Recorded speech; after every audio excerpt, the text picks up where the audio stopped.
Students, welcome to my teaching classes. कैसे हैं आप सभी। तो आज मैं आप लोगों को बताने वाली हूँ कि कैसे आपको हिंदी का पेपर में प्रेजेंट करना है सारी चीज़ें। सबसे पहले तो खंड का, उसमें आपका जो प्रश्न एक होता है, आपको टिकअप्स मिलते हैं, 5 टिकअप्स मिलते हैं। तो देखिए किस तरह से लिखा गया है। तो इसी तरह से आपको लिखना है, लेकिन एक प्रश्न एक ही पेज में लिखना है आपको, ठीक है।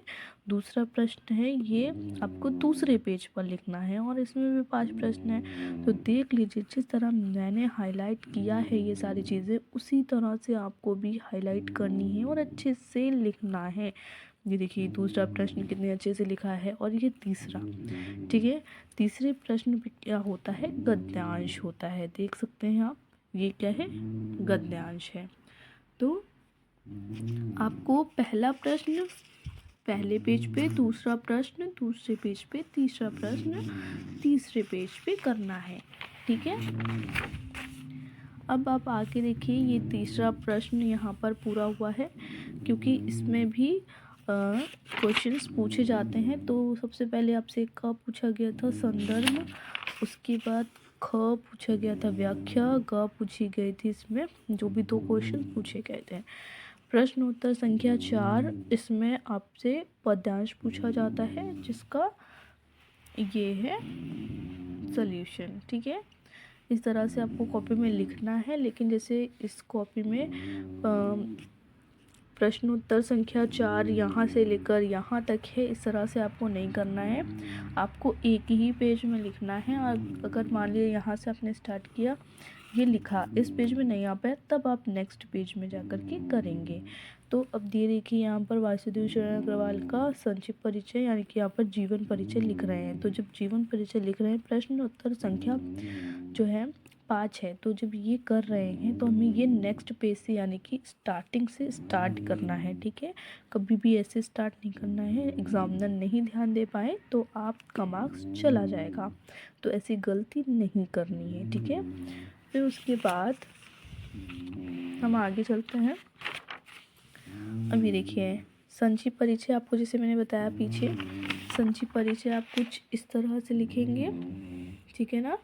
फिर संक्षिप्त परिचय इस तरह से लिखने के बाद आपको फिर जीवन परिचय लिखना है, और बहुत ही क्लियरली लिखना है, जैसे इसमें लिखा गया है, ये देखिए, ठीक है। बिल्कुल एकदम सफाई से, और थोड़ा थोड़ा गैप देते हुए, जैसे ये गैप है बीच बीच में, इस तरह से आपको गैप देते हुए बहुत अच्छे से लिखना है, सफाई से लिखना है। बिल्कुल भी कट पिट नहीं करनी। जिस तरह से देखिए मैं दिखा रही हूँ इस वीडियो में, उसी तरह से आपको बिल्कुल सफाई से लिखना है, कुछ भी कट पिट नहीं करनी है। देखिए मैंने कहीं पर भी कट पिट नहीं की है। आपको रचनाएं, निबंध, संग्रह, ग्रंथ, इस तरह से आपको रचनाओं में सब हेडिंग करके भी लिख देना है, भाषा भी अच्छे से डाल के लिख देना है, शैली लिखनी है, ठीक है। साहित्यिक परिचय बहुत ज़रूरी है, साहित्यिक परिचय ज़रूर करिएगा। ये सारी चीज़ें आपको करना बहुत ज़रूरी है। और फिर उसके बाद यहाँ पर देखिए, यहाँ पर यानी कि आपको जीवन परिचय कितना बड़ा लिखना है। देखिए यहाँ पर साहित्यिक परिचय लिखा है, फिर साहित्यिक परिचय के बाद जीवन परिचय है, फिर संक्षिप्त परिचय है ये ना, संक्षिप्त परिचय है, जीवन परिचय है, फिर साहित्यिक परिचय है, रचनाएं हैं, भाषा शैली है, फिर उसके बाद साहित्य में स्थान है। तब जाकर आपका एक जीवन परिचय कंप्लीट होगा। फिर उसके बाद मैथिली शरण गुप्त जी का ये जीवन परिचय पद्य का है, ठीक। तो मैथिली शरण गुप्त जी का, देखिए यहाँ पर ये संक्षिप्त परिचय लिखा है, इसको आप बॉक्स में कर लीजिएगा। यहाँ पर मैंने बॉक्स में नहीं करा है, आप इसे पूरा बॉक्स में बंद कर लीजिएगा, ठीक है ना। फिर ये जीवन परिचय मैथिली शरण गुप्त जी का है, ये सारी चीज़ें तो अच्छे से आप लोग पढ़िएगा। देख लीजिए इसके बीच में गैपिंग, स्पेस सारा अच्छे से दीजिएगा, और बिल्कुल अच्छे से लिखिएगा। देखिए ज़्यादा अच्छी राइटिंग नहीं है, लेकिन अच्छे से लिखा गया है, इसलिए ज़्यादा अट्रैक्टिव लग रहा है। तो आप लोगों को भी इसी तरह से लिखना है कि आप लोग की राइटिंग भी अट्रैक्टिव दिखे। फिर उसके बाद देखिए साहित्यिक परिचय है गुप्त जी का, और फिर भाषा है, शैली है, और उसके बाद साहित्य में स्थान है। फिर प्रश्नोत्तर संख्या जो 6 है, उसमें कहानी आती है, ठीक है। तो ये ध्रुव यात्रा कहानी है, ये देखिए, आपको मैं हमेशा ये बोल रही हूँ कि आपको नेक्स्ट पेज से करना है, यानी कि आपका अब जब यहाँ पर ख़त्म हो गया तो आपको नेक्स्ट पेज दूसरे पेज से ये करना चाहिए था, ठीक है। तो ये थोड़ी सी गलती है, आपको नेक्स्ट पेज से सारी चीज़ें करनी है। तो ये देखिए, ध्रुव यात्रा कहानी का ये सारांश है या उद्देश्य बोल सकते हैं, ठीक है। प्रश्नोत्तर संख्या 7 है, सत्य की जीत। आपके यहाँ जो भी खंड काव्य चलता है आप उसके अकॉर्डिंग याद कीजिएगा, लिखिएगा, ओके। अभी देखिए,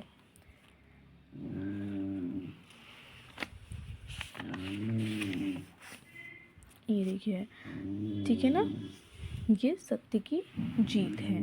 उसके बाद प्रश्नोत्तर संख्या 8 आ जाता है। इसमें आपको एक अपठित गद्यांश मिलता है जिसमें आपको क्वेश्चन उसी में से आंसर फाइंड करना होता है उन क्वेश्चंस का जो आपसे पूछे जाते हैं, ठीक है। फिर नहीं, ये इसमें आपको अनुवाद करना होता है, ठीक है। क्वेश्चन 8 का खा जो है ये गद्यांश और पद्यांश हैं, किसके, संस्कृत के हैं, ठीक। और क्वेश्चन 9 जो है इसमें मुहावरे आपको 2 करने होते हैं। और क्वेश्चन 10 में ये आपका पद्यांश है, जो भी हम बता रहे थे ना क्वेश्चन 8 में, वो क्वेश्चन 8 में आपका क और ख में क्या था, संस्कृत के अनुवाद करने थे गद्य और पद्य में, ठीक है। और इसमें क्या है, ये आपका जो क्वेश्चन 10 है यहाँ पर आपको करना है, जो आपको एक अपठित गद्यांश दिया जाएगा उसमें से आपको उन क्वेश्चंस का आंसर फाइंड करके लिखना होगा। तो ये देखिए, जिस तरह से हमने लिखा है, थोड़ा सा खुद से बनाने की भी कोशिश कीजिएगा, बिल्कुल वहाँ से छापिएगा मत, ठीक है। प्रश्नोत्तर संख्या 11 है, ठीक। इसमें संस्कृत का पार्ट भी आता है, व्याकरण का। अब प्रश्नोत्तर संख्या 12 जो है इसमें क्या है, करुण रस छंद अलंकार होता है ना, तो करुण रस है, प्रेक्षा अलंकार है, और ये चौपाई, ठीक है ना। और प्रश्नोत्तर संख्या 13 इसमें पत्र है। पत्र भी कोशिश करिए कि एक पेज में हो जाए, नहीं हो रहा है तो कोई बात नहीं, तो दूसरे पेज तक पहुंच जाए। यहाँ तक कि हमारा पत्र हो गया है, ये तो हमने ऐसे ही प्रैक्टिस के लिए लिख रखा है, तो आपको सिर्फ इस पर फोकस करना है यहाँ तक, कि आपको इस पर ध्यान नहीं देना है, ठीक है।